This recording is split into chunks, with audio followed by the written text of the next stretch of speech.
एक साहब कहते हैं मस्जिद में घुस के मारूंगा। क्यों मारोगे भाई, क्या गलती है? मैं कुरान शरीफ नहीं पढ़ने दूंगा, मैं लाउड स्पीकर बंद कर दूंगा। अध्यक्ष महोदय, ये देश हिंदू और मुसलमानों के प्रेम का देश है, आपस में मिलकर रहने वाला देश है, हमारी संस्कृति है एक दूसरे के साथ प्यार मोहब्बत। अध्यक्ष महोदय, जब दिवाली और होली आए तो मुसलमान जाकर उनको मुबारकबाद दे, जब ईद और बकरीद आए तो हिंदू भाई जाकर मुबारकबाद दे। ये देश में होना चाहिए।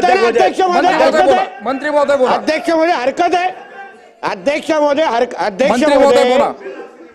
अब्बू आझमी जी जे बोलतायत त्यांना जास्त भाईचारा विचारा ह्या गोष्टी बोलतायत, त्याच्यात काय नाहीये। आम्हाला त्यांचं भाषण ऐकायचंय, कारण आता आम्ही मंत्री झालोय, आता आम्ही ऐकणार।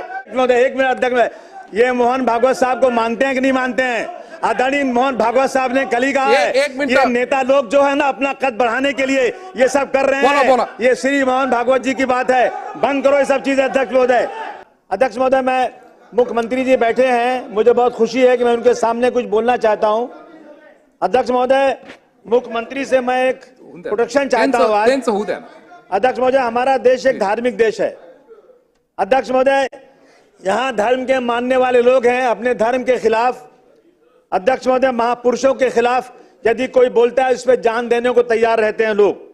अध्यक्ष महोदय, अगर भीमराव अंबेडकर साहब, जिनको लोग भगवान मानते हैं, कई जगह उनको पूजते हैं, अध्यक्ष महोदय, अगर उनके खिलाफ कोई बात होती है तो लोग सड़क पर उतरते हैं, लोग सड़कों पर उतरते हैं, लोग मारे जाते हैं, कई लोग जेल में जाते हैं, कई लोगों की मौत हो जाती है। अध्यक्ष महोदय, अभी परभनी का वाकया सबके सामने है। अध्यक्ष महोदय, अध्यक्ष महोदय, शायद 2021 में जेम्स लेन ने एक किताब लिखा था किसी के खिलाफ अपमानित। मैं कुछ ज्यादा बात करना नहीं चाहता हूं, लेकिन अध्यक्ष महोदय, जब जेम्स लेन की किताब आई तो लोगों को बहुत क्रोध आया।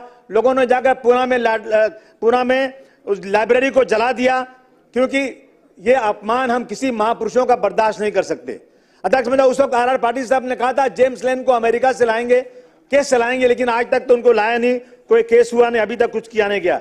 अध्यक्ष महोदय, इस तरह त्रिपुरा में एक मस्जिद पे हमला हुआ, कुरान शरीफ जलाया गया, हुजूर सल्लल्लाहु अलैहि वसल्लम के खिलाफ, नामुसे रिसालत के खिलाफ हुआ। तो अध्यक्ष महोदय, मालेगांव में, नांदेड़ में, अमरावती में लोग सड़क पर उतरे। अध्यक्ष महोदय, उसमें मालेगांव में 70 लोग 1 साल तक जेल में रहे, अगर नांदेड़ में लोग जेल में रहे। अध्यक्ष महोदय, मेरा कहना है कि अगर हमें लॉ एंड ऑर्डर को दुरुस्त करना है तो मुख्यमंत्री जी, मैं आपसे निवेदन करता हूं, हाथ जोड़ के आपसे निवेदन करना चाहता हूं, 50% आपका लॉ एंड ऑर्डर नहीं दुरुस्त है तो आप बोल देना मुझे।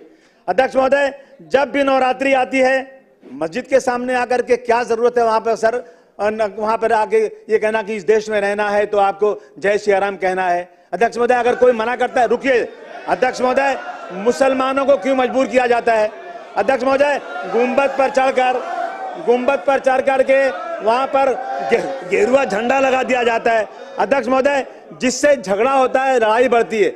अध्यक्ष महोदय, अगर इस तरह की चीजें देश में चलेंगी तो लॉ एंड ऑर्डर कैसे दुरुस्त होगा? मैं अध्यक्ष महोदय, विशालगढ़ में मस्जिद के ऊपर चढ़कर गुंबद पे हथौड़ा मारा गया, सबने अपनी आंखों से देखा।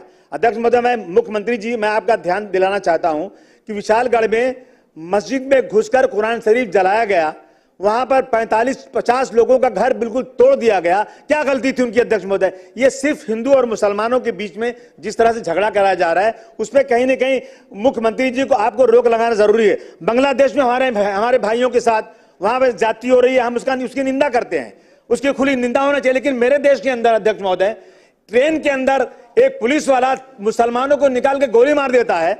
अध्यक्ष, उसकी निंदा क्यों नहीं जोरदार तरीके से होती? क्यों नहीं हमारे और भाई सड़क पे उतरते? अध्यक्ष महोदय, एक टीचर एक बच्चे को खड़ा करती है और दूसरे बच्चों से कहती इसको मारो। क्यों मारो? कि ये मुसलमान है। बच्चा रोता है। अध्यक्ष महोदय, मैं आपसे आज एक आपसे गुजारिश करना चाहता हूं। अध्यक्ष महोदय, अभी यहाँ पर बुल्डाना में धाड़ जगह पे टीपू सुल्तान की जयंती परमिशन के साथ मनाई गई, परमिशन मिला, और उसके बाद किसी ने पटाखा फोड़ा। अध्यक्ष महोदय, ऐसा वहां पर लड़ाई झगड़ा हुई, वो गरीब मुसलमान जिनके घर ही नहीं है, टीन का पार्टीशन है, उन घरों में रात को पुलिस घुस करके इतना 12 लोगों को जला दिया, प्रॉपर्टी जला दिया। अध्यक्ष महोदय, इन सब चीजों पर अध्यक्ष महोदय कहीं न कहीं रोक लगना चाहिए। अध्यक्ष महोदय, रात को 10 साढ़े 10 बजे घुस करके मारा गया और आरोपियों को कार्रवाई की गई। अध्यक्ष महोदय, मुस्लिम समाज के 28 लोग पकड़े गए, दूसरे समाज के 12 लोग, 7 लोग का नाम, उसमें 4 ही गिरफ्तार हुआ। अध्यक्ष महोदय, मेरा कहना है कि इन चीजों को कहीं न कहीं अध्यक्ष महोदय रोकना चाहिए।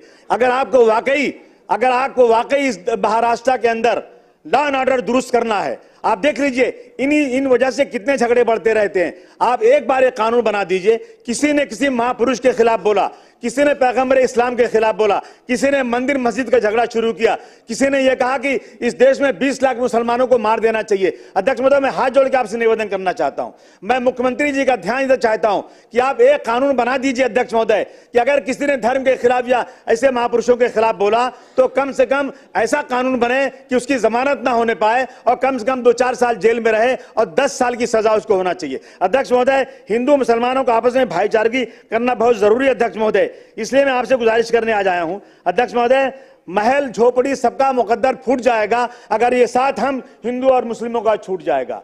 दुआ कीजिए कि हमें प्यार के रिश्ते रहे कायम। अगर ये रिश्ते टूट जाएंगे मुख्यमंत्री जी, भारत टूट जाएगा।